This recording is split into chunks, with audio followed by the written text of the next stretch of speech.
Jean a été 42 ans maire d'un village dans les Pyrénées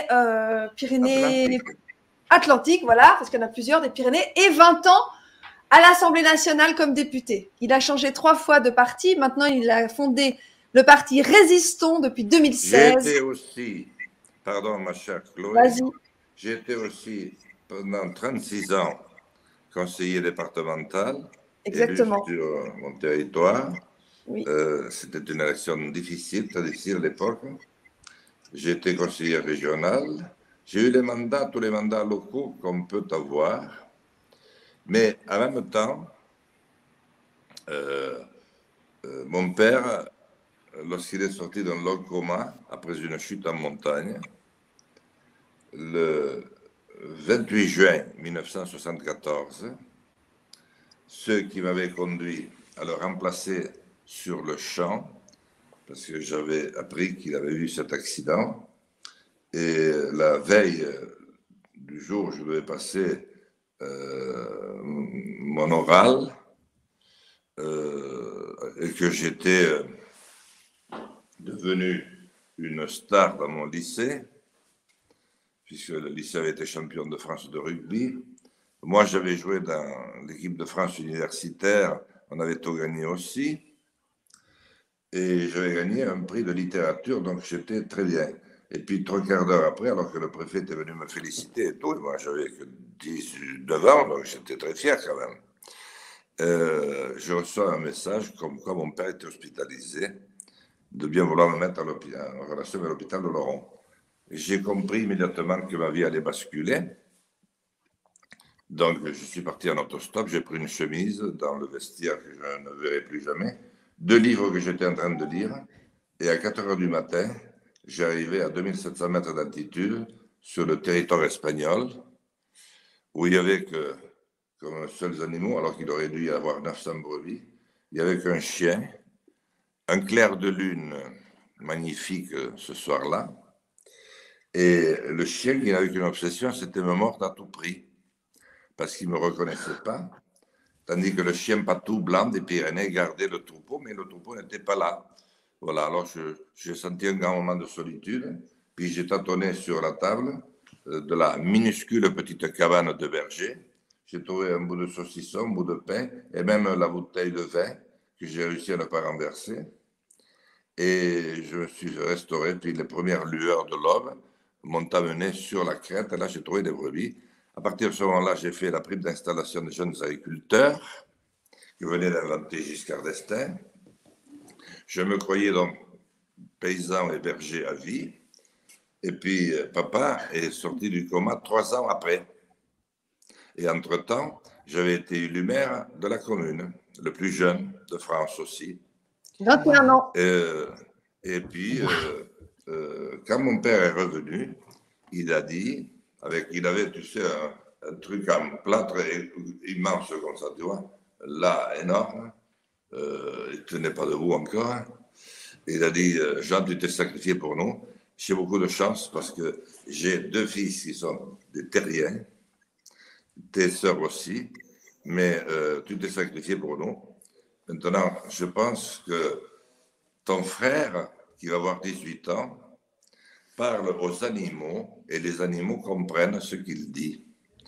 Donc, je pense qu'il vaudrait mieux que ce soit lui qui reprenne. Parce que toi, les brebis te feront chier dans moins de 10 ans. Toi, par contre, il faut que tu t'inventes un métier pour parler aux hommes, pour leur dire que c'est une grande bêtise d'aller tous s'entasser dans des villes, parce qu'on va faire des sous-villes. Et nous, si on reste plus que 3 au pays, on se vous fera le nez. Et il m'a dit, je vois que tu es maire, tu veux faire de la politique, mais si tu veux faire de la politique, essaye de payer tes campagnes électorales toi-même avec ton argent que tu vas gagner. Parce que sinon, tu ne pourras jamais rien dire. Tu seras prisonnier. Ne prends jamais d'argent à personne parce qu'ils te tiendront. Comme quoi, il y voyait clair. Hein. Ah oui. Et voilà, c'est ce que j'ai fait. Donc, je suis devenu ingénieur conseil, alors que je n'étais ni ingénieur ni conseil.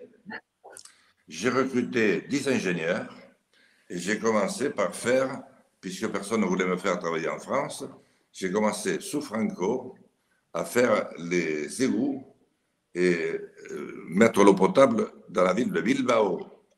On ne savait pas qu'on allait transformer les pesetas en francs. Et puis, un deuxième coup de chance terrible, j'ai fait venir d'Israël le goutte à goutte que j'ai installé dans le département de Lot-et-Garonne, qui était le potager de la France à l'époque. Maintenant, il est abandonné, il vote à Front National à 80%. Voilà. Et à partir de là, j'étais lancé. Donc, j'ai mené ces 2 vies. Puis, quelques temps après, je me suis marié, donc une 3e vie, et j'ai eu 4 enfants.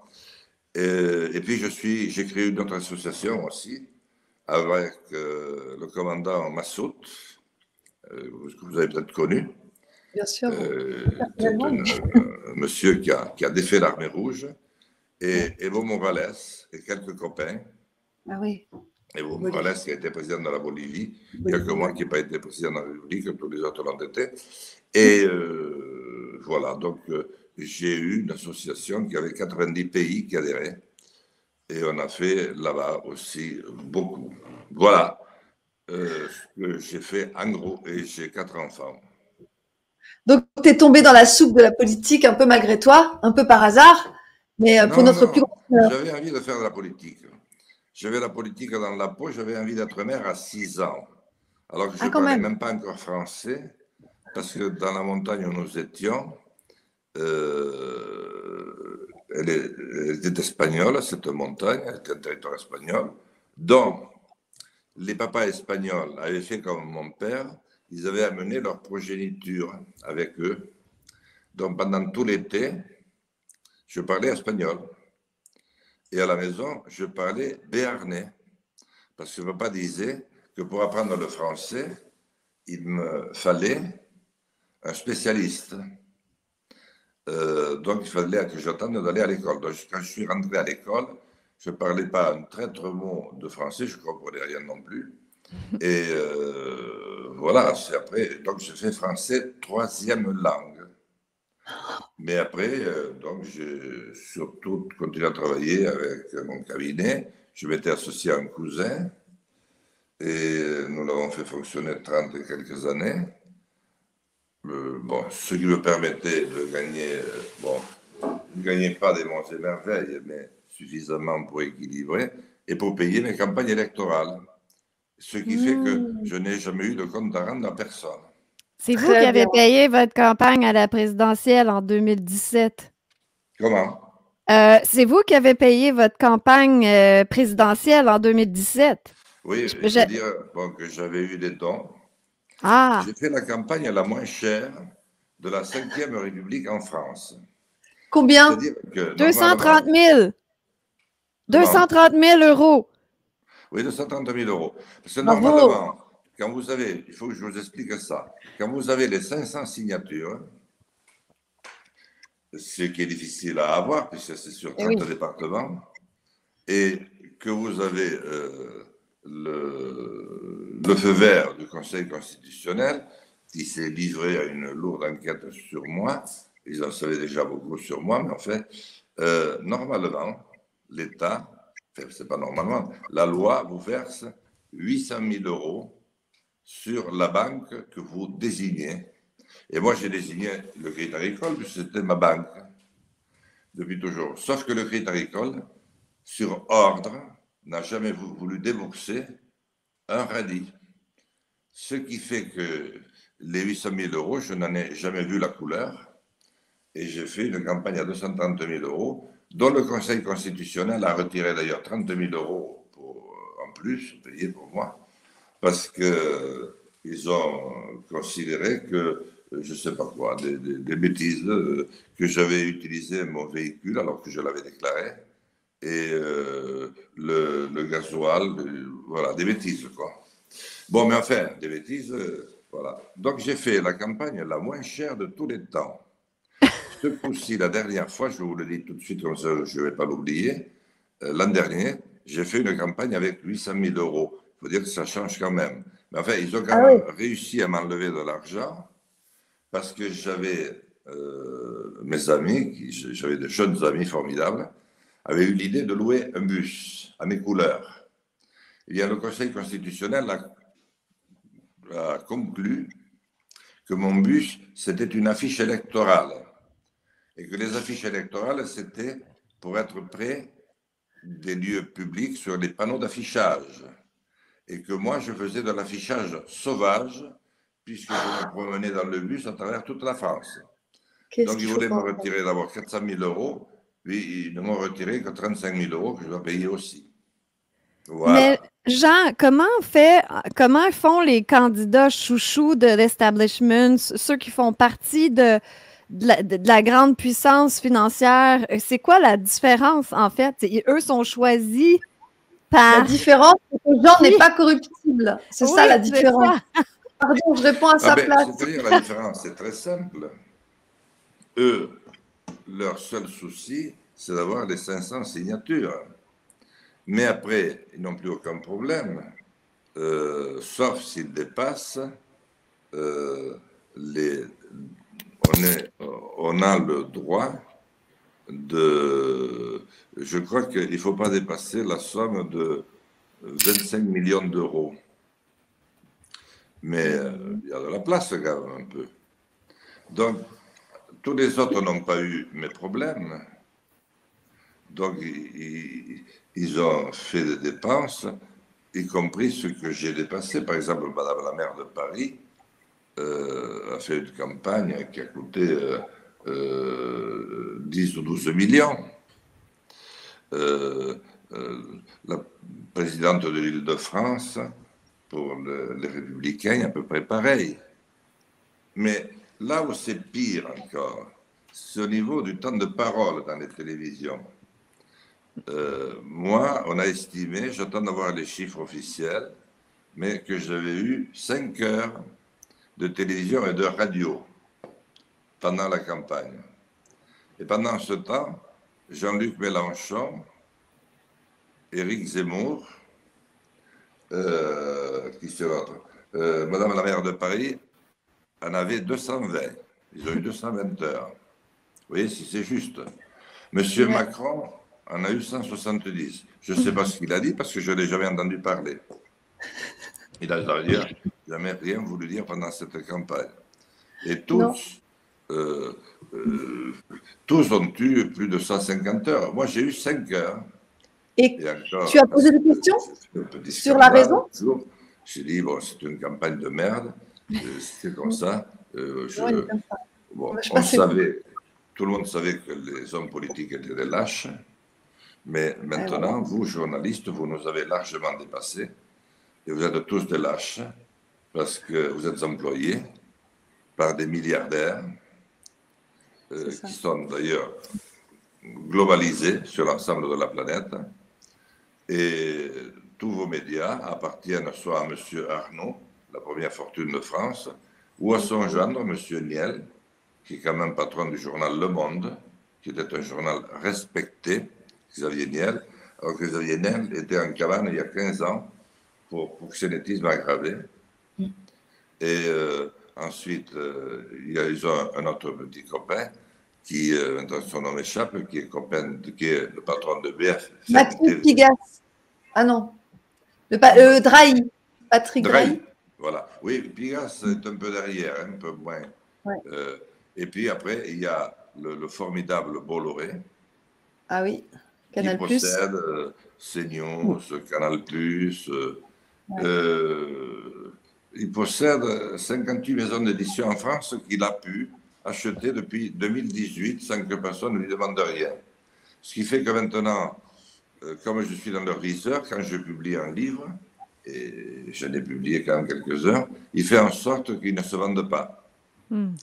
Voilà, c'est la démocratie à la française en 2023. Tu m'as confié quelque chose. Ah, pardon. Non, j'avais deux petites questions à poser à M. Lessal.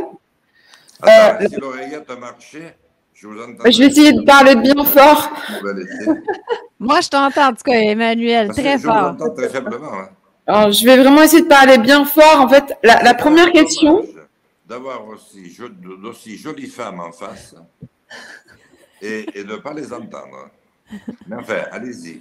Certains hommes diraient que c'est une chance, au contraire. Comment?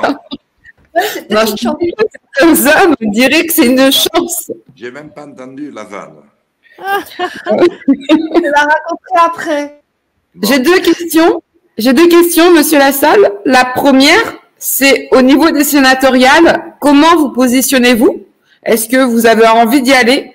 Et la deuxième, que pensez-vous du contexte, on va dire, du climat actuel par rapport à ce projet de réforme qui est quand même assez tendu, explosif? Quelle est votre opinion par rapport à tout ça? Alors, au niveau des sénatoriales, moi, j'ai jamais eu une âme de sénateur, parce que c'est un peu, vous savez, on dit un train de sénateur, mais moi, j'ai plutôt une âme de député. Un député est élu par le peuple au suffrage, par le peuple souverain, dans sa diversité, au suffrage universel. Oui, c'est là qu'on dit au suffrage universel, etc. Voilà. Bien, donc moi je suis représentant du peuple. Les sénateurs sont élus par d'autres élus, c'est très bien, des maires, voilà. Bon, moi déjà, ça me correspond pas tellement. Mais en plus, les trois sénateurs sortants, il y a 2 femmes et un homme, ils n'ont jamais rien fait de mal. C'est-à-dire, ils n'étaient pas d'accord avec toutes mes idées, mais ils ne m'ont pas combattu, ce qui a été le cas de beaucoup d'autres. Donc, je ne vois pas pourquoi je me présenterai contre eux. D'ailleurs, ce ne serait pas compris. Donc, je ne me présenterai pas. Deuxièmement, qu'est-ce que je pense de la situation actuelle? Très exactement la même chose que vous. C'est-à-dire que nous sommes dans une dictature, mais c'est une dictature molle. Et je l'ai expliqué sur ce livre, vous voyez, je vous le montre. Vous voyez, M. Bolloré me l'a plombé, alors qu'il est grand quand même, hein, et que j'avais mis 18 mois à l'écrire. Mais il est complet, il y a toute ma pensée. Puis j'en ai pas, sinon je vous l'avais montré. J'en ai publié un autre, j'en ai écrit une 12aine. Et l'autre, c'était La France authentique, qui ne fait que 102 pages, qui est facile à lire, etc. Bon, mais malheureusement, ils ont été plombés. Donc j'explique la dictature molle. C'est un peu, quand je dis dictature, les gens ne comprennent pas parce qu'ils disent il y a des pays où. Je dis, mais ici, c'est une dictature beaucoup plus élaborée. Qui vous travaille la cafetière et on n'arrête pas de vous manipuler et de vous désinformer. C'est-à-dire que tous les médias, et surtout les médias de France Télévisions, je ne peux absolument plus regarder, ni de France Inter, etc., arrangent les faits à leur manière. Alors que ce qu'il faudrait, c'est commencer par dire la réalité non seulement aux Français, mais même aux Suisses, qui en savent peut-être un peu plus, aux Allemands, à tous les Européens et à tous les citoyens du monde. C'est que nous étions dans un modèle démocratique et nous en sommes sortis progressivement depuis une trentaine d'années pour devenir ce qui est maintenant une dictature molle, c'est-à-dire vous n'avez pas le droit à la moindre initiative, sans quoi il vous arrive les pires ennuis, et croyez-moi, j'en ai connu beaucoup. C'est pour ça que j'ai appelé mon mouvement résistant. Donc, le dernier exemple a été le vote de retraite, bon, qui est un vote uniquement pour occuper l'esprit des gens, et des citoyens, parce que l'essentiel est ailleurs, et je dirais tout à l'heure où je crois que c'est l'essentiel, mais je ne veux pas mélanger les idées. Il n'a pas pu être voté. Emmanuel Macron a fait le fameux 49.3 avec Madame Borne, qui est d'ailleurs tombée malade, mais elle va se rétablir. Et maintenant, on actionne le Conseil constitutionnel. Mais le Conseil constitutionnel, c'est un grand cirque, parce que vous y avez 2 anciens présidents de la République, vous avez 2 anciens premiers ministres, et tous les autres sont des hommes et des femmes qui ont été nommés ou par M. Macron ou par M. le Président du Sénat. Je regardais encore tout à l'heure sur le Parisien la composition, et quand même, il disait la vérité, il disait comment ils avaient été nommés. Mais il ne disait pas où ça nous mènerait d'avoir de telles nominations. Voilà. Voilà, donc le Conseil constitutionnel. Alors, juste en passant sur le Conseil constitutionnel, que je dise que je vis comme une offense permanente pour notre peuple, pour notre patrie, pour notre pays, pour la France. Le fait qu'il soit présidé, c'est l'une des plus grandes institutions, je regarde qui m'appelle en même temps, une des plus grandes institutions de France. Et il est présidé, et c'est le seul pays en France qui a ça, par un homme qui a les mains couvertes de sang qui a donné la mort à des dizaines et des centaines de milliers de personnes il y a près de 40 ans. Il était Premier ministre pourtant déjà. Il a été pris, bon, on a découvert la chose. Il a dit qu'il était responsable mais pas coupable. Et au lieu de s'en tenir là, il a quand même envoyé les poches de sang aux pays africains, chez qui on venait de découvrir une terrible maladie qu'on ne connaissait pas jusque-là, et qui s'appelait le sida. Vous voyez comment on a soigné les pauvres Africains. Et ce monsieur est président du Conseil constitutionnel. La seule chose qu'il n'a pas pu faire, parce que là, ils n'ont pas osé, c'est le laisser présenter l'élection présidentielle, parce qu'ils se sont dit, là, peut-être qu'il y aura des vagues, peut-être que des pays africains diront quelque chose, etc. Mais président du Conseil constitutionnel. Or, cet homme a les mains pleines de sang. Alors, voilà, je n'attends rien de tout cela. Et la situation du pays, bon, elle continue à aller parce que les gens ont pris peur. Ils savent que s'ils font et s'ils disent quelque chose, ils s'exposent. Et moi, j'en ai vu beaucoup qui ont commencé à me suivre. Et puis, ils se sont arrêtés parce que d'abord, leurs copains s'arrêtaient. Et puis, eux, on leur avait annoncé un contrôle fiscal et ils s'arrêtaient aussi. Voilà. C'est-à-dire que nous sommes en apparence en liberté, mais ce n'est qu'une apparence. Moi, j'ai connu l'époque où nous n'étions pas un système. Et même à l'époque, on était opposé à un système qui était le système soviétique.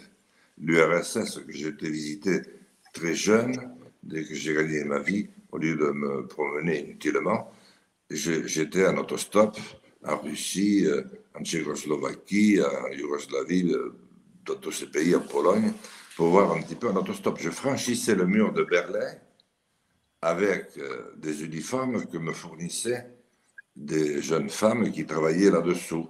Les jeunes femmes m'ont toujours beaucoup aidé. Elles me comprenaient. Alors elles me fournissaient tantôt dans un sens un uniforme soviétique, et puis après pour le retour, un uniforme américain ou un uniforme français, puisqu'il n'y avait pas d'uniforme allemand encore. Voilà, puisqu'il n'y avait pas d'armée.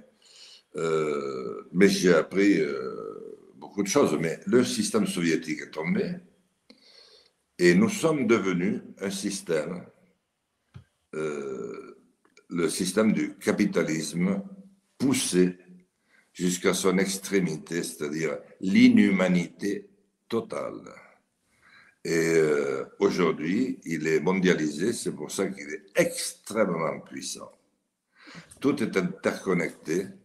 Les 4 ou 5 milliardaires que j'ai cités possèdent tous les organes d'information en France. C'est eux qui ont mis Macron au pouvoir. Et ils possèdent, bien entendu, tous les indices d'opinion, tous les instituts de sondage. C'est pour ça que l'IFOP a fait un sondage encore hier. Je ne sais pas par quel miracle, je suis le seul qui a disparu. On sonde même M. Hollande et M. Sarkozy qui n'étaient même pas candidats, etc. Moi, j'ai dit, et Mitterrand. Pourquoi ne pas avoir mis Mitterrand? Après tout, il est mort, mais enfin, il peut jouer un rôle quand même au ciel. Donc, c'est une manipulation permanente. Ouais. Oui. Et justement, Jean, en parlant de manipulation, j'aimerais qu'on parle un tout petit peu de la vaccination, des injections, de ce que tu as subi comme injection, des effets, et puis surtout de la non-vaccination de Macron. Comment tu sais, tu l'as dit plusieurs fois, qu'il n'est pas injecté, pas vacciné. Bien, alors d'abord... Comment tu vas? Quelle est ta santé actuellement? Je veux dire, attendez, j'ai un chat dans la gorge, je vais prendre une petite pastille ou boire un coup. Mon fils va préparer une tisane, peut-être ça va aller mieux.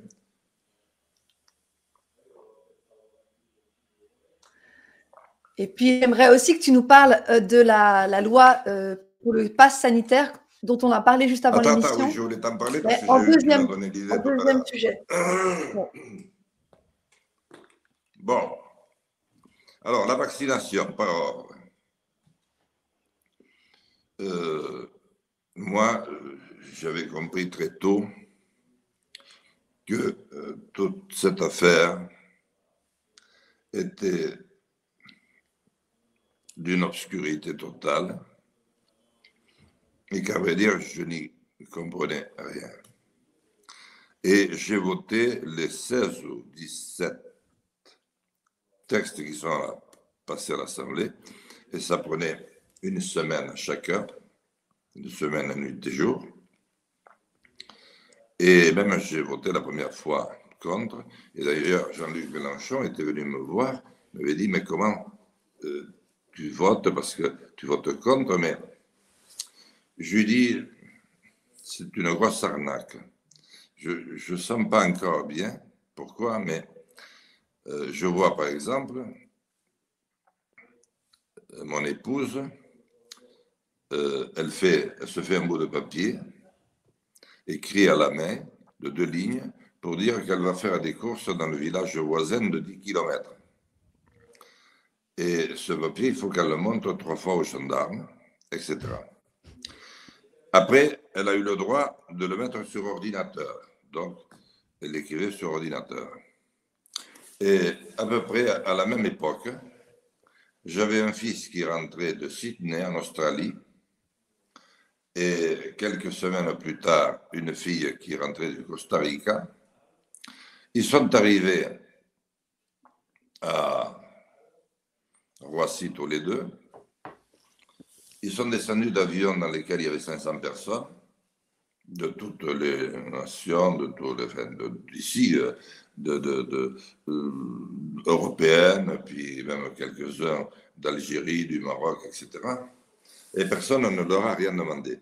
Ma fille qui rentrait en second, mon épouse, je lui ai dit, écoute, je veux absolument que tu te fasses tester en descendant de l'avion, parce qu'on a tous les petits-enfants qui étaient avec nous et toute la famille était réunie. Alors, la pauvre fille, elle cherchait, mais il n'y avait personne pour la tester. Alors, elle a vu 3 dames, comme elle dit, qui étaient habillées en blanc. Elle a cru que c'était des infirmières et elle leur a demandé de la tester. Et elles ont dit non, madame, on n'a pas le temps. D'abord, nous sommes des bonnes sœurs et c'est nous qui allons descendre les handicapés de l'avion. Et ils attendent. Alors, vous pensez, on a autre chose à faire que de vous tester. Voilà, donc, moi je disais, il y a quand même quelque chose qui ne va pas. Donc, j'ai voté tous ces textes. Alors, on m'a fait une querelle, mais qui a été organisée en grande partie par le pouvoir pour essayer de me casser. Et aussi, un gars que j'avais rencontré, en qui j'avais confiance, et qui depuis a passé tout son temps à me casser du sucre sur le dos. Un soir, je ne sais pas c'était vers le 12e ou 13e vote, donc je peux vous dire qu'on connaissait le vote. Il y a eu un débat à l'article 6, alors que la loi en disposait, il y en avait 80 articles dans la loi. Et la loi n'est valable que si vous la votez ou pas. Mais ce soir-là, il y avait du rififi dans la majorité. Il y avait un doute, il y avait notamment le MoDem, auquel j'avais appartenu longtemps, et dont je m'étais séparé parce qu'on n'était plus du tout d'accord avec François Bayrou, justement sur le fait de la mondialisation et sur le fait qu'on ne pouvait pas continuer cette politique que j'avais déjà dénoncée auparavant et qui se mettait de plus en plus en place. Donc j'en étais parti il y a 10 ans et j'aurais fait pareil si j'avais été dans un autre parti. Et j'avais créé Résistons. À l'article 6, j'ai senti qu'on pouvait peut-être encourager ceux qui commençaient à douter. Donc j'ai bien écouté leurs arguments et je leur ai dit, mais est-ce que vous pensez aller loin dans le doute que vous avez? Et certains m'ont dit, oui, on ira au bout, parce que maintenant, on a appris des choses très importantes. Il y avait notamment la ministre de la Santé qui avait changé et qui avait fait quelques déclarations qui avaient jeté le trouble. Donc, moi, je me suis dit, écoutez, moi, je vais vous encourager et je vais voter avec vous cet article 6. Ça, je vais voir jusqu'où vous allez.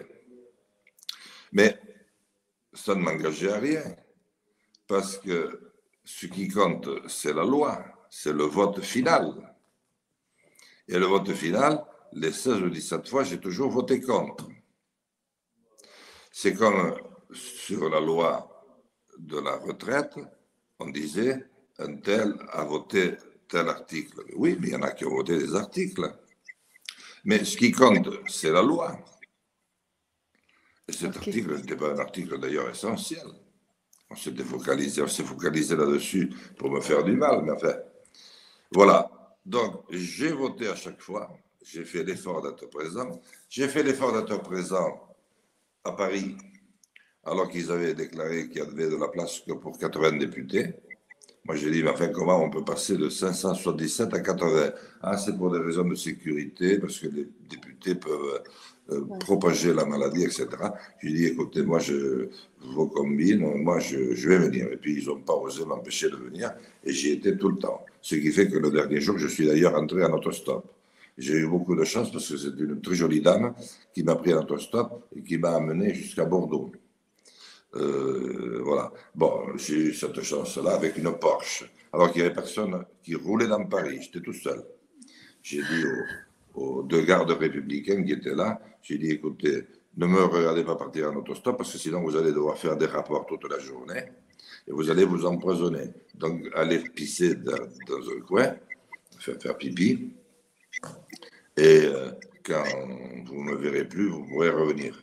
C'est vrai, je leur aurais pourri la journée. Donc, ils ont laissé faire. Et puis voilà, je suis rentré. C'est vous dire que j'ai suivi l'affaire. Mais je suis content, chère Chloé, de pouvoir faire cette petite mise au point qui ne servira à rien d'ailleurs, parce qu'il faudrait que votre émission porte sur le monde entier, parce qu'on a insinué, pour me porter du tort, cette rumeur. Et comme avait dit Pompidou en France, qui était président, il a dit « Ah, la rumeur, cette pute de rumeur ». Voilà, mais enfin, les faits sont comme ça. Alors, pourquoi moi, j'ai été vacciné? Oui. J'ai été vacciné parce que j'ai fait une déclaration sur mon YouTube qui a été vue à 1 million, qui a fait 1 million de vues. Parce que fort heureusement, je fais beaucoup de vues sur les réseaux sociaux. Et à cette époque-là, je faisais, mais ça continue, même depuis que je ne suis plus député, je fais quand même de bons scores. Et c'était l'époque où on demandait à tous les responsables de montrer l'exemple. Et c'est à ce moment-là que Monsieur le Président Macron a remonté sa blanche chemise et on a vu la piqûre. On a vu, moi j'ai vu Boris Johnson aussi à la télé comme ça. Bon, comme il n'y avait pas la guerre en Ukraine, on pouvait même voir M. Poutine qui faisait pareil. Donc tout le monde dit, il donne un exemple, il va falloir se vacciner.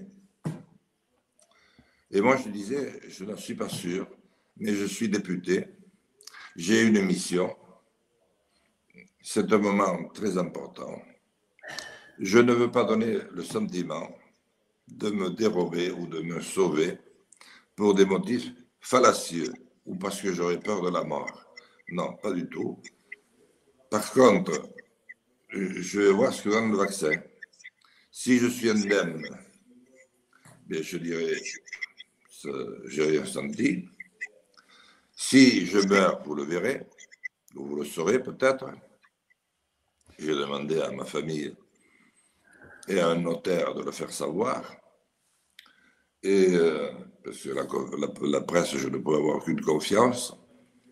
Et ma famille, bien sûr. Et puis, si j'ai quelque chose, je le dirai aussi. Et dès que... Alors, j'ai été vacciné avec le vaccin Johnson. Parce que le médecin qui m'a vacciné m'apprécie beaucoup. Il m'avait suivi pendant la grève de la faim. Il me connaît très bien. Il m'avait dit, le Johnson, c'est une prise unique, donc unique, à condition de trouver ton copain. Alors, j'ai même convaincu 3 autres députés parce que la boîte est de 4 et que le vaccin était, semble-t-il, cher. Mais ils se sont vaccinés, ils avaient envie de toute façon. C'est pas moi qui ai compris qu'ils les y a poussés. Voilà. Sauf que dès que j'ai été vacciné, c'était le 30 juillet 2021, je me suis senti très mal. Pas tout de suite, parce que c'est comme une piqûre de la grippe, des fois ça vous fait quelque chose, mais après, alors je suis parti avec mon fils aîné à Sète, côté de Montpellier, en vacances, avec mon épouse, et mon fils avait ses 3 petits-enfants, qui faisaient d'ailleurs un bêtard terrible parce qu'ils sont tout petits, et mon fils invitait des copains du rugby, etc. Et moi, j'étais agacé alors que je ne suis jamais agacé. Vous voyez, j'ai un bon tempérament. Bon, des fois, je fais semblant d'être agacé, mais je ne le suis pas vraiment dans le fond. Ou quand je suis agacé, je fais comme les petits oiseaux. Je me cache pour pleurer tout seul dans un coin. Bon, mais alors là, je l'étais vraiment. Et j'ai senti que ça n'allait pas. Alors après... j'ai commencé à sentir, pourtant je faisais de très lourds travaux à la ferme pour me mettre en forme, mais ça ne venait pas, je n'étais pas bien. Et puis après, on s'est rendu compte, au mois de décembre, que j'avais un très lourd problème au cœur. Donc, j'ai été opéré pour la première fois le 3 janvier 2022. Et puis, je suis monté à Paris. J'ai dit, puisque je suis opéré, je suis opéré. Et à Paris, ça a été très mal. Et j'ai été porté d'urgence, transporté d'urgence, à l'hôpital Cochin, avec, dans une ambulance, 4 motards. Je n'en avais jamais eu autant de ma vie. Et puis, on m'a réopéré. Rien. Et le directeur de l'hôpital Cochin m'a dit, mais on vous opère, mais ça ne changera rien, parce qu'il y a, moi je ne sais pas l'expliquer, scientifiquement c'est inexplicable, mais vous avez un cœur qui est formidable, et je le savais parce que je me suivais régulièrement. C'est la chose que je faisais. Comme je vivais dangereusement, il fallait quand même me suivre, voilà, que je me suive de près. Et mon cœur, j'avais fait les examens un mois avant, n'avait strictement rien. Toutes les petites artérioles à l'intérieur étaient blanches, pas une trace de quoi que ce soit. J'étais presque heureux, vous comprenez. Alors que bon, c'est la nature. Bon, puis je pars, bon, enfin, bref. Puis j'ai fait beaucoup de sport, etc. Mais enfin, tout ça ne veut rien dire. C'est la baraka, c'est la vie, c'est le ciel, c'est la destinée, c'est tout ce que vous voulez. Et j'ai été opéré le 3 janvier. Le 7 janvier, j'ai été repéré à l'hôpital Cochet à Paris. Et puis là, le directeur de l'hôpital Cochet, il m'a dit, je vais vous indiquer une chirurgienne qui a fait une formation pour ce type de nouveaux problèmes. Et je vais essayer de voir où elle est. Il m'appelle le lendemain, il me dit, elle est à l'hôpital Cochet. J'ai été la voir, elle m'a reçu rapidement, alors que normalement, il y a 6 mois d'attente, je n'aurais jamais cru aller dans une clinique, d'ailleurs, c'était la clinique Ambroise Paré à Neuilly, d'aussi haut niveau. Et elle m'a dit, je vais vous opérer, mais ça m'étonnerait que ça marche, parce que je vois ce que vous avez, mais... Alors au début, elle devait m'opérer et me casser des côtes. Elle me dit, bon, ce coup-ci, je ne vais pas le faire, on va voir ce que ça donne. Et elle m'a opéré. Et puis elle m'a dit, écoutez, maintenant, vous avez trop la tête aux élections. C'est vrai, on était en pleine campagne. Je vous opérerai de nouveau le 4 mai. Parce que là, il faut une opération sérieuse. Alors, je vous demande de ne pas prendre votre véhicule parce que, vous savez, à un moment donné, la douleur, parce que j'avais des douleurs terribles, vous savez, on dit l'infarctus, mais vous êtes écrasé de douleur, le ventre, etc. Bon, vous n'allez pas conduire, hein, parce qu'à un moment donné, la douleur éteint la lumière. Je cite cette phrase que j'ai citée à Chloé parce qu'elle m'a marqué. Et vous pouvez tuer quelqu'un ou vous tuer vous-même, etc. Bon, j'ai dit non, j'ai pas besoin de conduire. Et je lui dis, mais pendant les émissions de télé, s'il y en a et si ça m'arrive, il me dit, vous risquez rien parce que vous avez un corps qui est encore très entretenu. Et lorsque vous faites le test du vélo, vous montez à 170, 180, 190 pulsations. C'est extraordinaire. Vous avez le rythme d'un jeune homme de 25 ans. Il y en a beaucoup à 25 ans qui ne font pas ce que vous pouvez faire. Bon, très bien, j'étais très content. Et elle me dit, et puis il y a tellement d'adrénaline dans votre cafetière et partout dans le corps que si vous êtes sur un studio, eh bien l'adrénaline va vous conserver. Parce que l'adrénaline fait passer le sang autrement. Parce que le problème qu'il y avait, c'est qu'il y avait comme un choc électromagnétique. Je peux vous dire que du coup, j'ai appris sur le cœur. Je savais que c'était un organe extraordinaire, mais pas à ce point quand même. Alors, c'est une puisse comme une décharge qui a flingué, qui a détruit un passage électromagnétique qui relie les 2 oreillettes au ventricule qui est en dessous.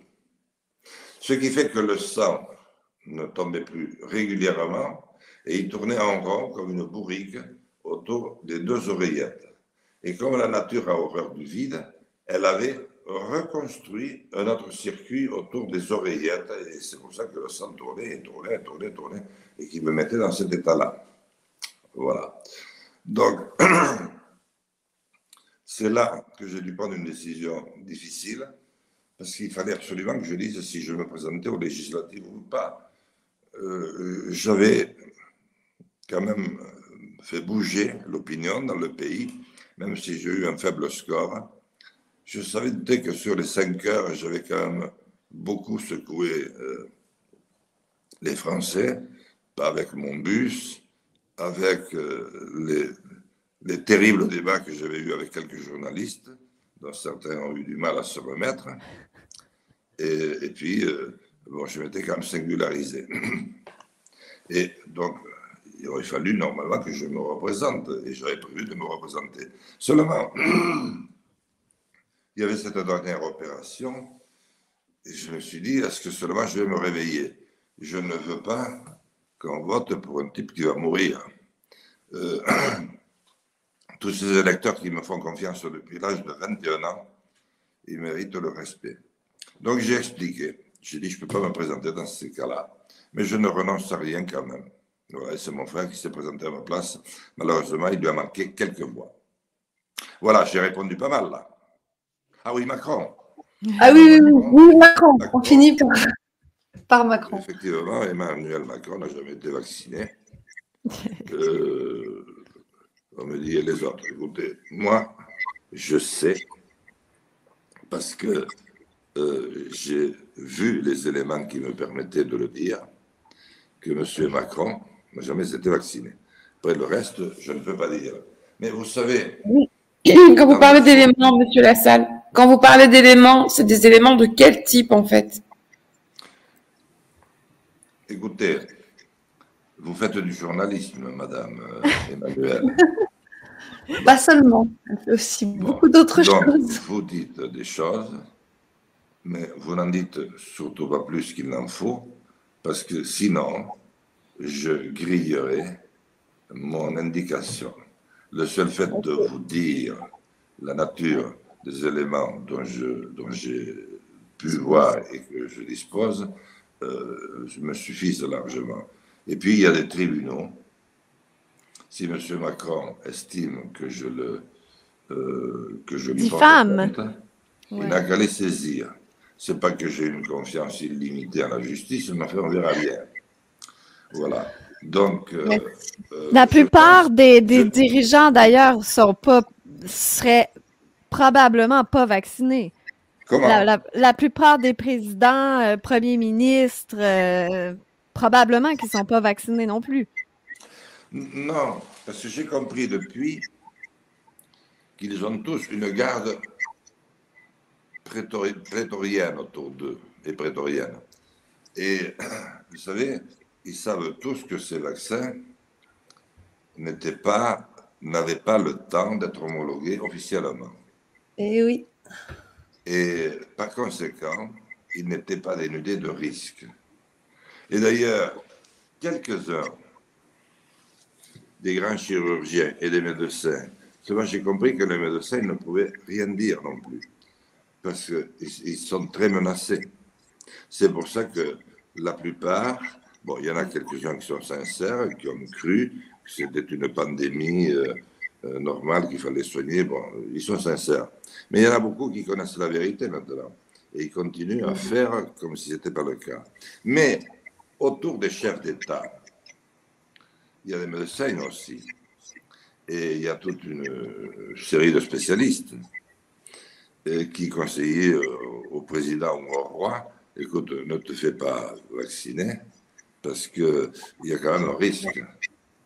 Et si jamais tu avais un problème, ce serait une véritable catastrophe. Donc, tu ne peux pas. Le risque, c'est-à-dire qu'aujourd'hui, un homme d'État est plus gardé que le tombeau du Christ à l'époque, vous savez. Sauf que le Christ était bon. Voilà, donc, qu'est-ce que vous voulez que je vous dise? Je suppose, mais là je suppose, que M. Macron a bien des collègues, chefs d'État, qui sont dans le même cas que lui. Mais là, je n'ai pas de preuves. Mais, comme vous dites vous-même, il ne faut pas être quand même grand clair pour l'imaginer.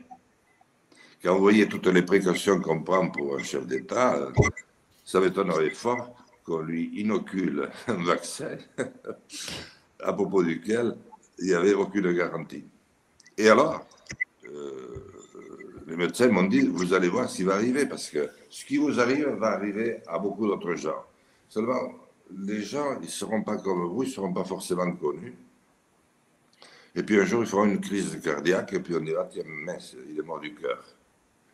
Ou alors, ils auront un kyste au cerveau, et ils diront, mince, il a un kyste. C'est ça. Parce qu'un kyste, malheureusement, bon, on peut en guérir, mais c'est rare hein, quand même. Ou alors, un kyste, ce qui est encore mieux, aurait tous les organes vitaux.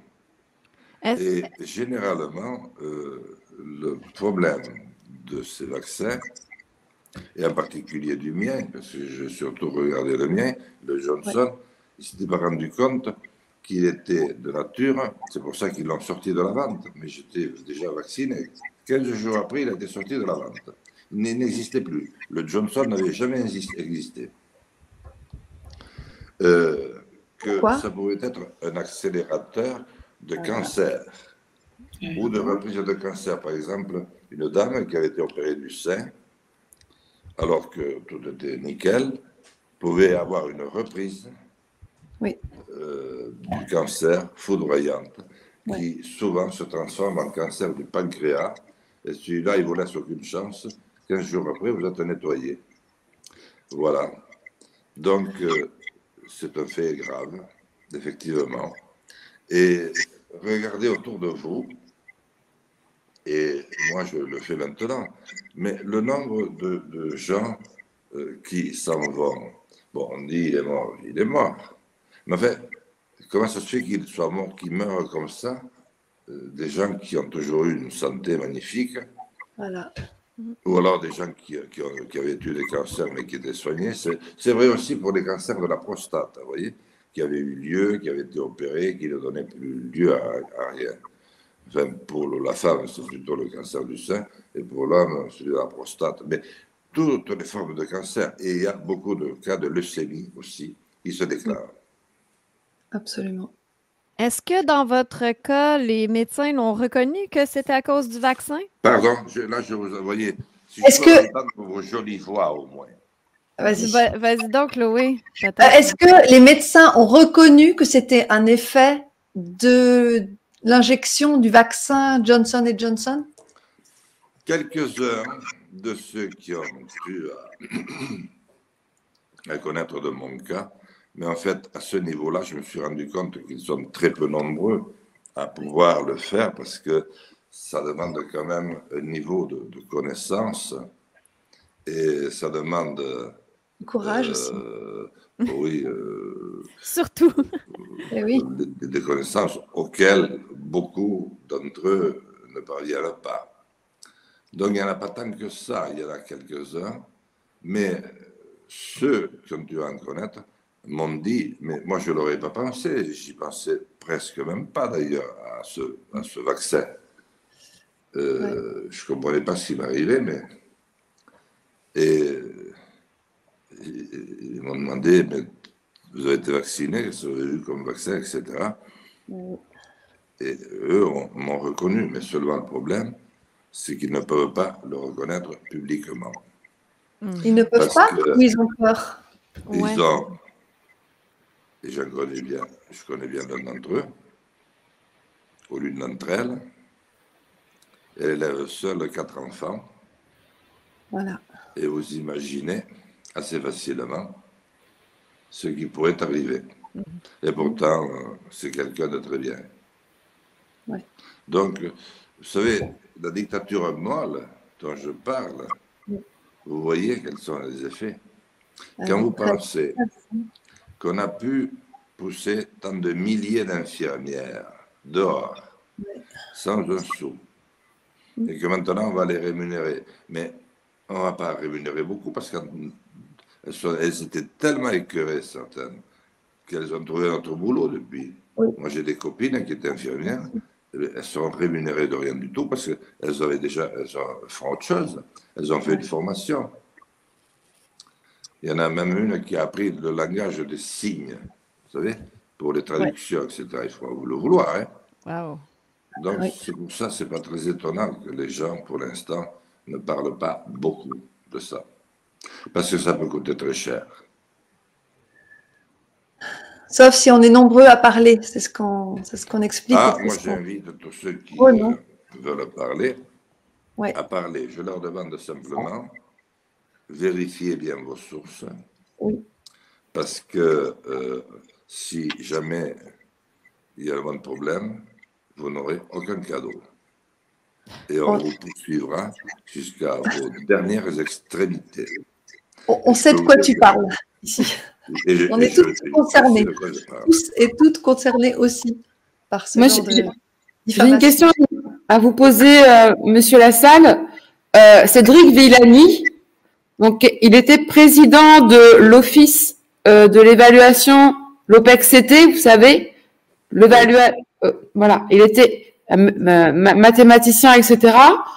Je l'ai très bien connu.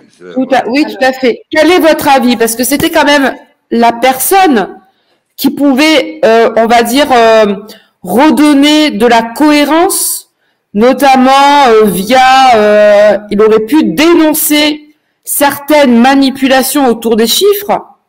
Quel est votre avis sur cette question-là, en fait? Je ne peux pas dire parce que je n'ai pas d'éléments. Je le connais personnellement. Ce que je peux dire, peut-être, c'est que j'ai connu deux Cédric Villani. J'ai connu le Cédric Villani plein d'enthousiasme. Moi, je croyais qu'un mathématicien aussi accompli était quelqu'un de très discret, qui était bloqué derrière ses chiffres. Non, c'était un type très bon vivant. Enfin, non, il ne faisait pas la bringue. Mais enfin, il était très gentil, on parlait très librement. Et puis, progressivement, il a d'ailleurs quitté En Marche. Et il s'est mis en retrait. Et maintenant, je connais un Cédric Villani qui ne dit plus rien. Voilà. Vous pensez qu'il a reçu des pressions ou peut-être je ne peux pas dire. De corruption? Ma petite Emmanuelle, malgré tout le plaisir que je prendrai à répondre, je ne peux pas dire parce que je n'en sais rien. Okay. Mais enfin, ceux qui comprennent un peu la vie pourront, comme toi, peut-être faire quelques déductions, peut-être. Pourquoi, alors qu'on est plein de vie, qu'on a une telle connaissance, qu'on parle autant qu'il a parlé avant, pourquoi d'un seul coup est-on mis sur la touche ou se mettant sur la touche et pourquoi on n'y plus rien, je ne sais pas. Pour l'instant, c'est un miracle.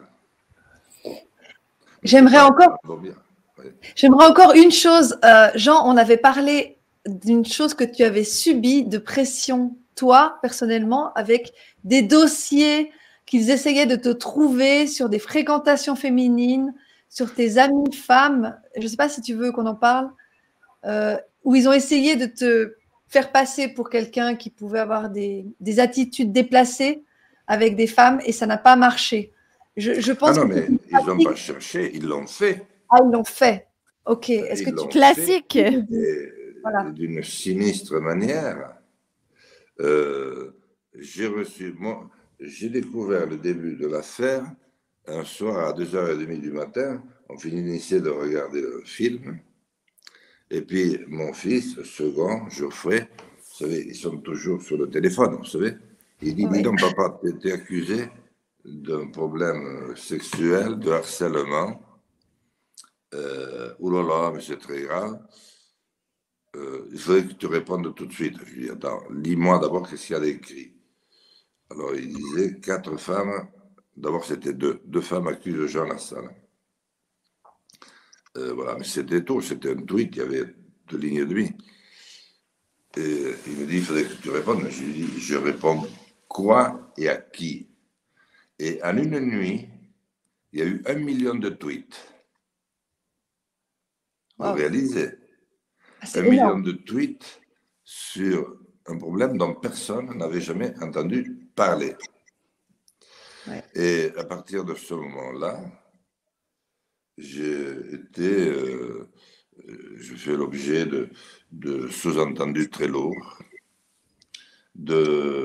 Jusque-là, on ne m'interrogeait plus beaucoup, alors que j'ai connu un très grand succès dans les médias. Vous savez, il y a 15 ans, je passais dans toutes les émissions de radio, de télévision. Quand j'ai fait le Tour de France à pied, il y avait toutes les télévisions du monde. Quand j'ai fait la grève de la faim, il y avait toutes les télévisions du monde. Donc, il y a des moments où j'ai été très, très, très, très connu. Bien sûr. Mais là, c'est toujours pour essayer de me faire plonger. C'est une époque durant laquelle j'étais très invité devant les très grandes écoles. Pour ça, j'ai fait la Sorbonne plusieurs fois.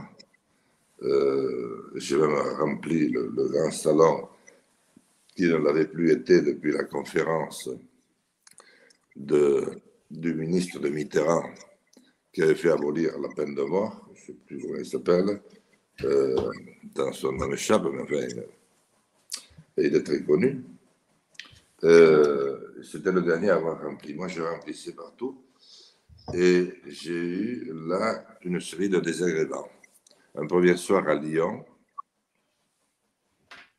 où on m'a fait savoir que je n'étais pas le bienvenu. Seulement les élèves, vous savez, les élèves sont élus pour créer donc le petit comité qui va organiser les événements pendant l'année. Et moi, j'avais promis. Eh bien, quand je suis arrivé à Lyon, il y avait une quinzaine de très jeunes filles, une quinzaine d'années, qui avaient renoncé à leur soutien-gorge et qui hurlaient avec le public avant que je rentre. Et puis, plusieurs se sont mis à scander, violeurs, etc. C'était au moment de l'opération MeToo. Ah oui. Voilà. Bon, mais je suis quand même rentré et j'ai réussi à les faire venir près de moi pour expliquer qu'est-ce qu'elles me reprochaient. Et c'est à ce moment-là qu'on a annoncé que les forces de police rentraient et sur décision du préfet, au maintien du service d'ordre, alors qu'il n'y avait aucun problème de service d'ordre. Il y a même le principal, enfin le patron, qui dit « mais c'est pas possible, il n'y a pas de problème ». Eh bien, on a fait évacuer tout le monde, et moi aussi. Voilà, ça c'est la seule fois où j'ai été évacué quelque part. Mais je n'ai pas reçu le moindre soutien de qui que ce soit de mes collègues. Alors que c'est arrivé à d'autres après coup, et j'ai vu que tout le monde, dans des cas où manifestement il y avait eu un comportement complètement inqualifiable, tout le monde se prononçait pour eux. Pas sur des opérations à caractère forcément de harcèlement. Monsieur Quatremans n'a pas suivi beaucoup de trucs, etc. Mais sur des affaires ressemblantes, moi, je n'ai jamais rien reçu. Alors, l'université de Bordeaux, c'était chez moi, ça, m'avait commandé, alors que j'étais invité par les sciences politiques. Il allait y avoir toute l'université. Donc, le président a fait savoir que je n'étais pas le bienvenu, mais il a fait savoir d'une manière qui n'était pas très indiquée de ma part, pas très élégante. Il a fait savoir par le journal Sud-Ouest et par tous les journaux et par tous les médias. Et moi, je l'ai appris comme ça. Donc, j'ai dit, c'est pas la peine que j'aille à Bordeaux. Je ne veux pas encore aller ajouter du... voilà. Après, c'est le deux seuls problèmes. Mais je n'ai eu un autre à l'école nationale. Attends. L'école nationale. L'école normale supérieure. Vous savez que normal sup, c'est quelque chose. Hein. Bien sûr. Bon, c'est Robert Badinter. C'est Robert Badinter, je me permets une parenthèse, c'est Robert Badinter qui a aboli la peine de mort. Voilà, bien Chloé. Tu viens de gagner les 3 000 € du Banco. Wouhou! Merci. Alors, donc, je fais la conférence, mais il y a eu toute une série de coïncidences heureuses.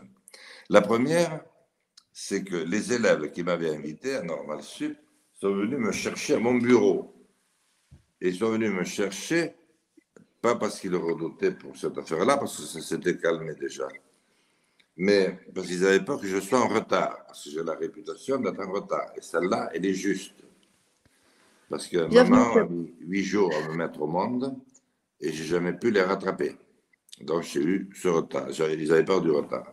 Ensuite, j'avais mon collaborateur qui venait aussi parce qu'il était intéressé, ça le passionnait. Et tout se passe très bien. Et je peux vous dire qu'il y avait quand même là 1500 personnes, amphithéâtre archi-comble. 3 jours après, je reçois une lettre du directeur, oui, on dit un directeur, de l'école nationale, de l'école normale supérieure, avec copie à monsieur le garde des Sceaux, ministre de la Justice, non, le garde des Sceaux, et puis à monsieur le président de l'Assemblée nationale, puisque j'étais député, où il m'accusait d'avoir eu un comportement totalement ignoble à l'égard des 2 directrices adjointes qui m'avaient accueilli. Ce qui était vrai, parce qu'elles m'avaient accueilli à l'entrée. Elles avaient dit que monsieur le directeur n'avait pas pu se livrer, qu'elles étaient chargées de le faire. Et j'étais passé, mais partout il y avait du monde, sauf un petit couloir qui était un raccourci, et où j'aurais pu, peut-être, je ne sais pas quoi faire, mais en fait, j'aurais pu faire, peut-être. Mais pas de chance pour eux non plus, parce que j'avais une militante, Jacqueline Deneuve, qui est toujours militante, et qui était venue pour assister à ma conférence. Et elle avait tout filmé. Tout. Et on voyait ces 2 directrices heureuses comme tout au moment où je commençais ma conférence. Donc, elles n'avaient vraiment pas... Vous savez, moi, j'ai recueilli un jour une femme qui venait d'être violée. Je peux vous dire que c'était pas... c'était autre chose. Voilà. Bon, donc, j'ai répondu à chaque fois, quand il y avait un écrit, je mettais l'écrit et j'écrivais moi-même une lettre en rapportant les faits et je l'envoyais à tous les députés, tous les sénateurs, tous les membres du gouvernement, enfin tout ce qui bougeait, quoi, à toutes les agences de presse, l'AFP, Reuters, Au Monde, partout, ma réponse, l'attaque que je recevais et la réponse. Eh bien, j'ai rien vu. Et progressivement, ça s'est calmé, c'est passé comme ça, voilà. Alors, je sais que il y a une trace sur Facebook que du coup, je ne regarde plus parce que j'avais demandé si on pouvait... ça fait ces 2 amis qui étaient administrateurs de Facebook, mais vous savez, Facebook, au départ, c'est les gens eux-mêmes qui le faisaient. Mais maintenant, c'est les administrateurs qui ne peuvent même plus rien.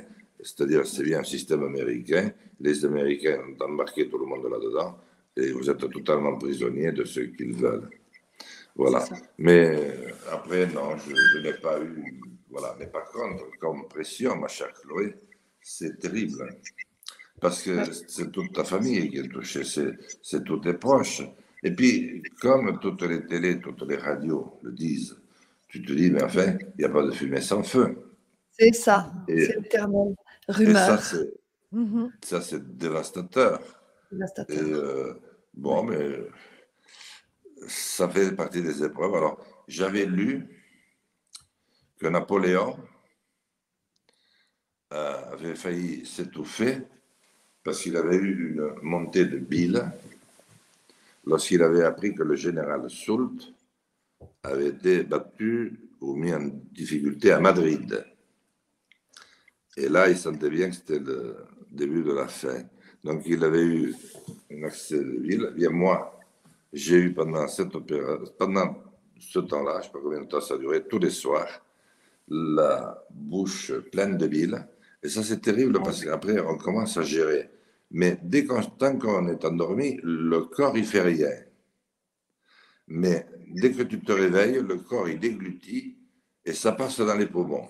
Ou je ne sais pas comment, par la respiration. Et là, je sortais pour aller tous ces 3 heures dehors parce que j'aurais réveillé toute l'Assemblée nationale parce que je suis aussi un député qui suis toujours resté dans ma piole, c'est-à-dire dans mon bureau. Le jour, c'était le bureau. La nuit, ça devenait mon lieu de sommeil. Il y avait un canapé et hop, voilà. Donc, ça, effectivement, c'est effrayant pour ceux qui le vivent parce que, voilà. Mais on m'a cherché sur des histoires d'argent. Quand j'ai chanté pour empêcher Sarkozy de parler, j'ai eu un contrôle fiscal ben voilà. qui a duré des mois et des années. Et finalement, on m'a rendu 64 € de trop payer d'impôts. Vous voyez, mais pendant toute cette époque, finalement.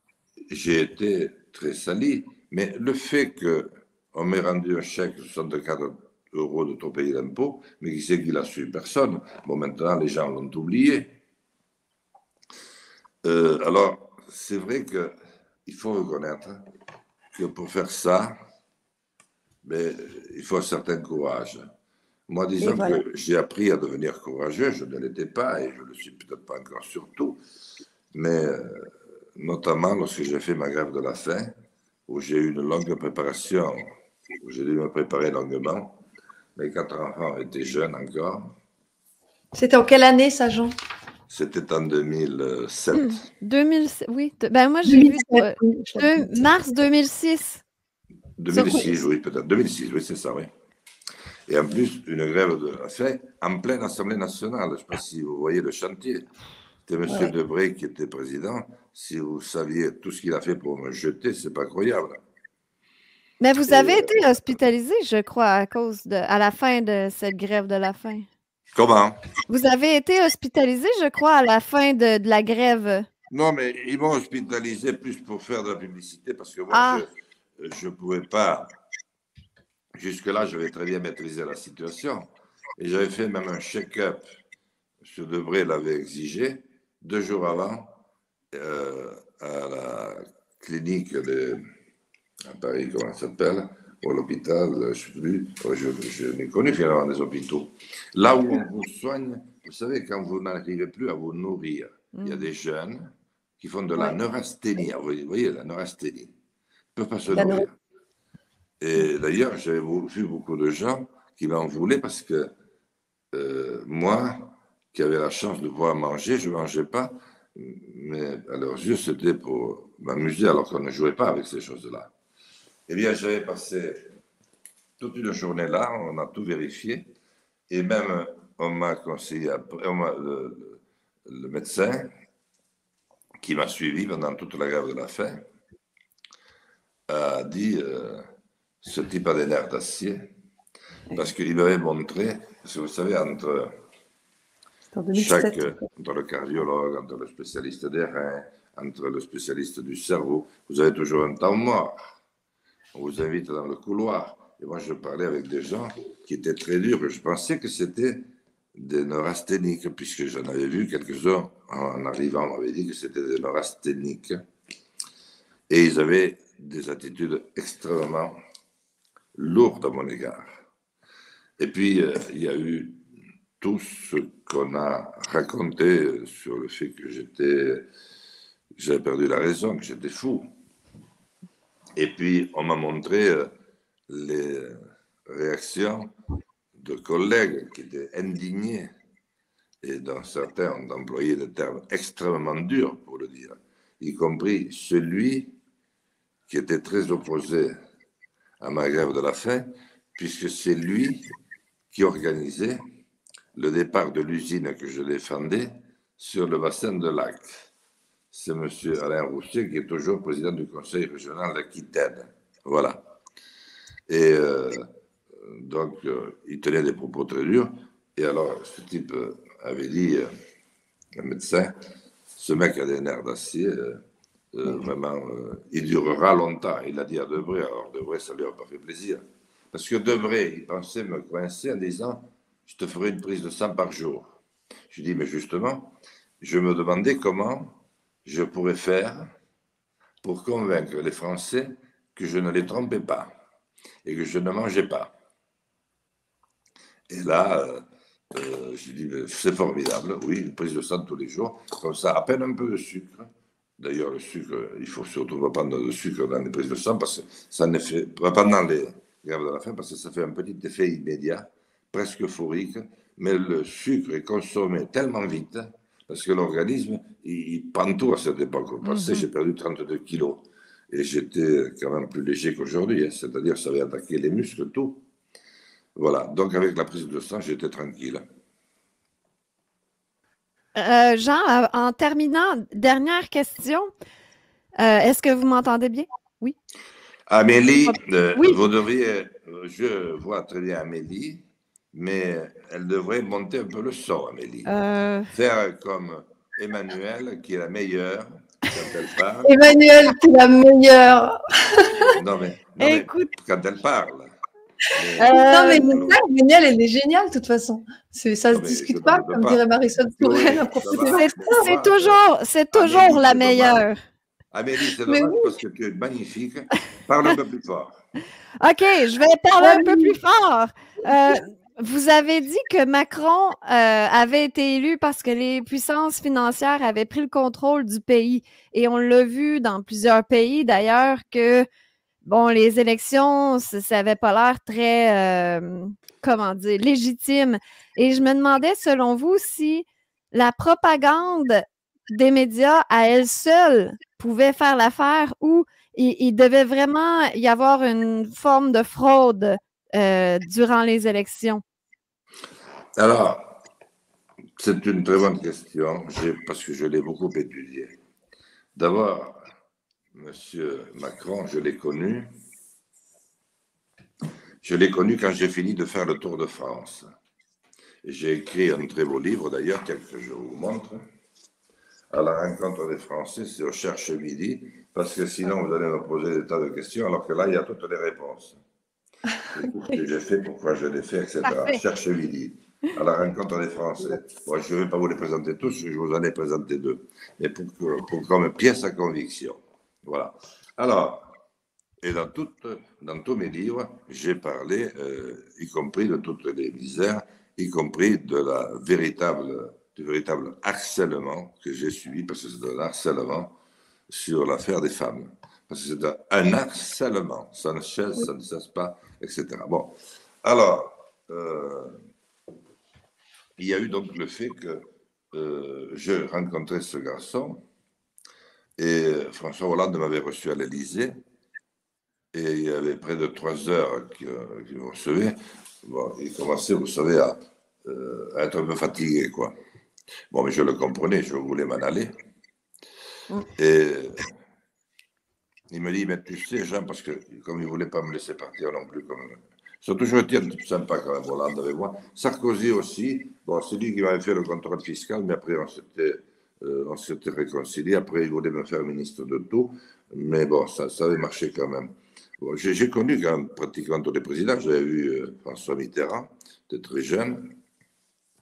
Et j'avais vu Jacques Chirac aussi, qui était intervenu pour la guerre de la faim, etc. Bon, je les ai donc tous connus. Donc François Hollande, il me dit, mais tu sais, Jean, tout ce que tu écris, mais on le sait déjà. Hein. On sait la misère en France, on sait tout. Je lui dis, mais pourquoi tu fais rien alors? Il me dit, mais qu'est-ce que tu veux que je fasse? Alors, il a vu qu'il m'avait un peu froissé avec cette réponse. Donc, du coup, il est venu me raccompagner, comme si j'étais un chef d'État, jusque sur le perron de l'Élysée. Et il m'a dit, écoute, Jean, ne dis pas ce que je t'ai dit. Et je lui ai dit, écoute, François, très sympa avec moi. Il m'avait déjà reçu une fois au mois de juin, parce qu'il voulait savoir un petit peu. Et maintenant, tu me reçois alors que tout est fini. Et que j'allais faire un tour d'Europe, parce que j'ai fait un tour d'Europe par-dessus le marché. Mais ça, je n'ai pas pu publier, je n'avais pas les moyens. J'ai fait 15 pays. Donc, je me suis quand même donné les moyens de connaître un peu la manière dont vivaient les gens. Et j'ai rencontré d'ailleurs, sans le demander, mais il y avait une telle publicité autour de moi à l'époque, parce que j'avais des étudiants en sciences politiques. Et ce que je faisais les amusait beaucoup. Donc, ils partageaient ça avec l'École nationale de journalisme de Lille, et puis après, avec toutes les écoles de journalisme des pays de l'Europe. Donc j'étais connu partout où je passais, c'était terrible. Donc j'avais des rendez-vous sans que je les demande. Les gens venaient me voir, même les chefs d'État. Voilà. Alors, Macron, alors donc Hollande, et puis je voyais ce jeune homme très intéressé, qui, lui, n'arrêtait pas de me poser des questions. Je lui dis, mais toi, tu es qui? Tu es le stagiaire de l'ENA? Parce que souvent, dans les préfectures en France, on a des stagiaires de l'ENA ou dans les ministères, etc. Bon, moi, j'y ai pas eu droit. Hein. Pourtant, j'en ai pris des stagiaires. Il me dit, ah non, non, pas du tout. Je suis le nouveau secrétaire général adjoint de l'Élysée. Ah, mais dites donc. Je savais qu'il y avait un secrétaire général, mais pas de secrétaire général adjoint. Et puis un an après, alors lui, il m'a posé toutes les questions sur la marche, comment j'avais eu l'idée, comment c'était le marché, ce qu'il m'avait dit déjà. Je lui ai tout montré, tout. Bon, moi, j'avais fait ça pour quand même sache un peu, donc j'étais content que quelqu'un soit curieux à ce point. L'année d'après, il a été ministre de l'économie. Donc, voilà. Il se voulait très, très copain avec moi. Et moi, j'ai annoncé ma candidature à la présidence. Et puis, c'est l'époque où il a réussi à entourloupiner complètement Hollande, puis Valls, qui voulait être candidat lui aussi. Tout le monde voulait l'être, finalement. et puis, il m'a contacté, moi, et il m'a envoyé des SMS très gentils, que j'ai toujours d'ailleurs dans mon téléphone. Là, au moins, je peux dire où je l'ai, parce que ça n'implique que moi. Et voilà, il me proposait, il m'a dit, je te regarde comme tu me regardes. Toi, c'était joli, c'est une jolie phrase, ça. Oui, ça voulait dire quoi? Un amoureux aurait pu prononcer à une amoureuse. Je te regarde comme tu me regardes, etc. Vous voyez? Voilà. Bon, et moi, je lui ai dit, on a discuté même, il a voulu qu'on parle. Et il voulait que je devienne un petit peu l'un de ses proches, même des plus proches, parce qu'il voulait un député madré, comme il disait lui-même, madré, ayant d'une bonne expérience. Et il savait que moi, j'avais une bonne expérience rurale, mais même des banlieues, puisque pendant mon tour de France, je les ai toutes visitées entre 1h et 5h du matin, c'est-à-dire au moment où vous n'avez pas beaucoup d'aide si ça tourne mal. J'avais d'ailleurs un journaliste de l'Express qui m'avait suivi pendant 4 jours, et puis au bout de 4 jours, il n'était plus venu parce que sa femme ne voulait pas. Il disait, après, il fait des cauchemars la nuit, il fait des sauts comme ça dans le lit. C'est vrai qu'on passait dans des lieux où il fallait avoir voilà, il fallait être tranquille. Et moi, j'ai toujours eu cette faculté d'être peinard, tranquille, de ne pas paniquer, voilà. Bon, enfin, on ne sait pas de quoi demain est fait, peut-être que demain, j'aurai peur de moi. Bon, mais enfin, peu importe. Et ce qui fait que notre ami Macron, un jour, il a fait 2 fois le tour de son salon. Il a dit « En marche ». Il a même appelé son parti « En marche », comme moi, sauf que lui, il a sorti le gros lot. Voilà. Voilà. Alors, il faut dire que M. Rothschild l'avait désigné déjà pour cette mission avec 2 ou 3 des principaux théoriciens français les plus en vue. Leur nom m'échappe maintenant. Il y a un ancien conseiller de Mitterrand, ils étaient 2 frères, je ne sais pas comment s'appelle l'autre, mais c'est terrifiant ce petit peu-là. Comment? Jacques Attali? Jacques Attali? Jacques Attali. Oui. Bravo. Il y avait Jacques et Bernard. Je crois que c'est Jacques, je sais pas si Jacques ou Bernard, enfin l'un des 2. C'est Jacques, en tout cas, qui est le plus influent et le plus visible dans les médias. Comment? C'est Jacques qui est le plus connu. Oui, qui a fait la libération. Il a fait la commission de libération de la croissance française, la fameuse commission Attali. Mais vous m'en parlerez. Alors écoutez, donc moi je finis de répondre à la question. On finit comme ça, oui. Sinon, ma petite Amélie ne va plus m'aimer du tout. Elle va dire que même une question bien posée, il est capable de répondre à n'importe quoi. Donc voilà déjà comment moi j'ai participé à Macron. Mais comme j'étais en campagne moi-même, je suivais tous les mouvements. Et à l'époque, il y avait un sondage d'opinion numérique sur le téléphone. Et le gars m'aimait beaucoup. Il avait pris mon fils, enfin, il y avait un copain de mon fils qui faisait une école de communication. J'en ai 2 qui ont fait la même école. Et ils avaient un camarade qui était à Paris auprès de lui en stage, dans son institut. Et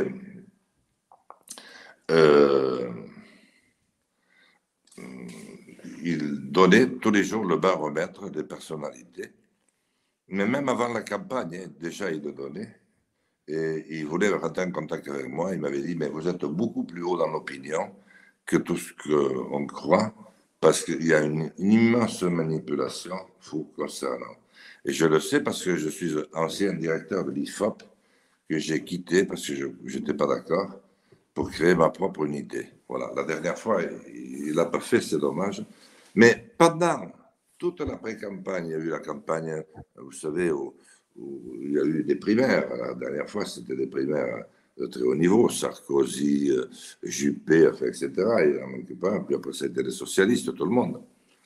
Mais j'étais toujours en compagnie, en tête, ou accompagné des plus forts, tout au long. Ça, c'est un élément qui m'a beaucoup étonné. Malheureusement, après, le gars ne m'a pas donné les éléments pour que je puisse m'en servir. Il a débranché, point. Bon, mais peu importe, je l'aime quand même. Hein. Et puis, j'ai commencé à voir la manière dont M. Macron s'y prenait pour lever des fonds. Et je trouvais quelque chose de drôle, de surprenant dans sa manière. Par exemple, partir comme il l'a fait à la City pour aller recueillir des fonds. Bon, d'abord, quand vous connaissez un peu comment fonctionne la City, comme j'ai pu le voir moi-même, quand j'ai fait le tour d'Europe, vous savez, ils n'attachent pas les chiens avec des saucisses, hein, comme disait mon père. Vous savez, ne pas attacher les chiens avec des saucisses. C'est joli comme expression. On comprend très bien ce que ça veut dire.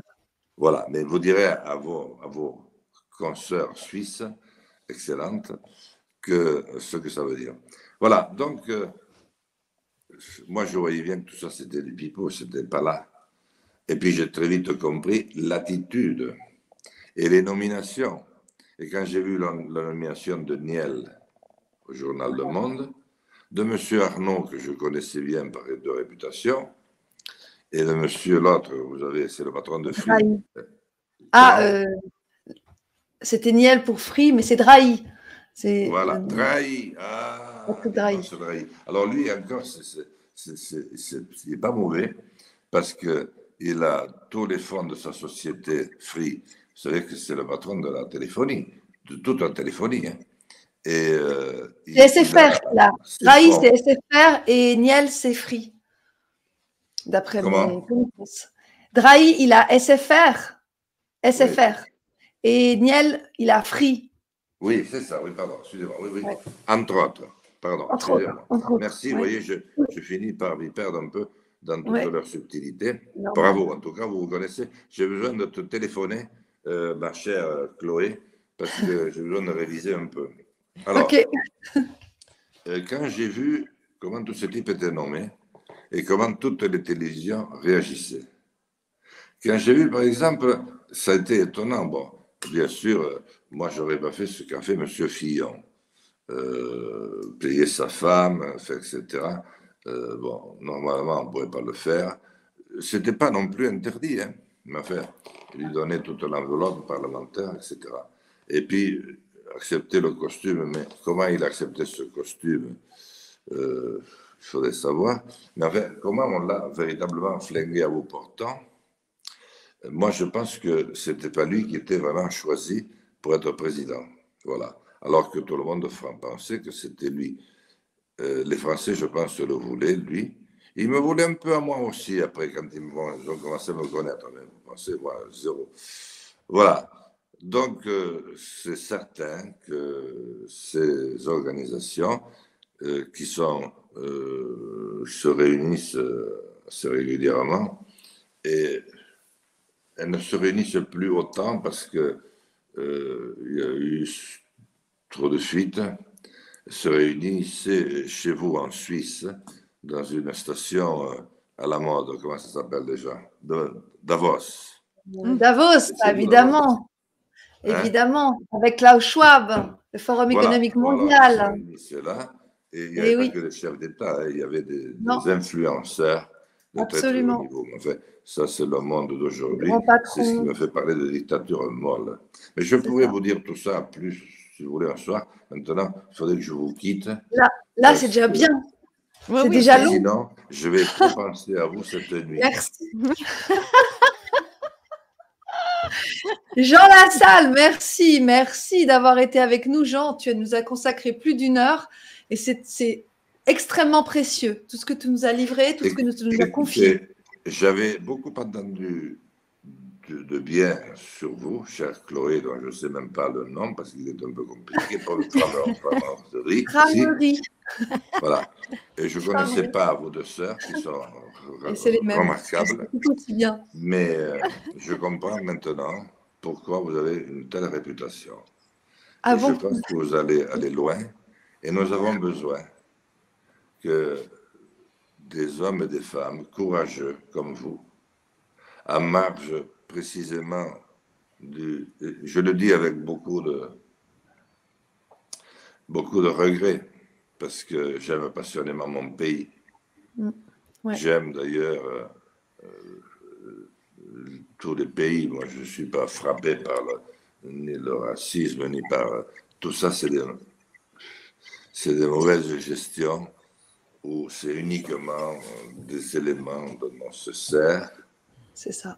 Après avoir fait venir, d'ailleurs, la plupart du temps, des étrangers, parce que si on savait sur les étrangers, vous savez, les étrangers que nous avons en France ne sont pas rentrés par les ports de Marseille ou d'ailleurs. Hein. C'est des étrangers qu'on fait venir pour la main-d'œuvre. Bien sûr. Et puis après, on dresse les Français les uns contre les autres. C'est ça, ça s'est radivisé. Ça n'existe pas d'aujourd'hui. Il y a déjà 50, 60 ans, ça se faisait vraiment, mais peu importe. Si vous voulez, bon, la question n'était pas là. Donc, moi, ce que je veux vous dire, continuez. Oui. Je crois que vous êtes bardé. Mais attention, vous jouez avec le feu. Oui, je sais. Tant que vous ne dérangerez peut-être pas trop, je sais. ça pourra passer. Ouais. Le jour où vous dérangerez beaucoup. Vous savez ce qui est arrivé à Martine Vonner en France. Oui, on la connaît, bien sûr. Vous avez vu comment ils l'ont flinguée au lance-flamme. Hein? Oui. Eh bien, voilà, elle a connu ça pendant 1 an et c'est tragique et c'est terrible. Moi, j'ai connu ça pratiquement depuis que je suis élu. Et mon père avait raison. Eh oui. Si tu veux te faire entendre, paye tes campagnes électorales. N'accepte aucun argent non déclaré d'où qu'il vienne. Voilà.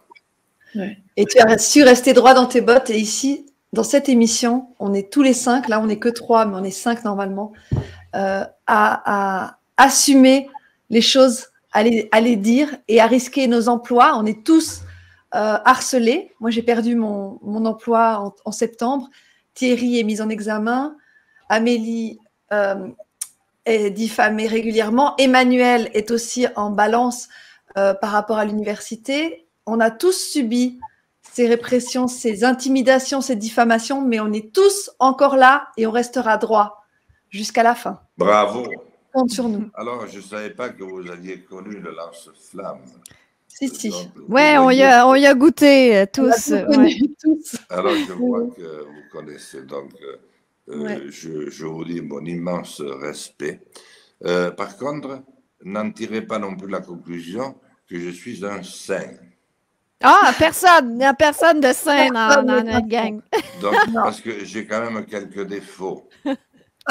On en a tous, et heureusement. Mais pas de défauts que je fais en faisant du mal. Voilà. Il n'y a pas de malveillance. C'est tout. Bon, allez, bonne nuit. Merci, cher Jean. À très bientôt. Et puis, passe une bonne nuit. Je cherche ma main pour vous dire bonsoir. Elle est tellement grande que merci de la caméra. Bonsoir, les petites. Au revoir, Jean. Bonsoir. Allez, au revoir et bonne chance.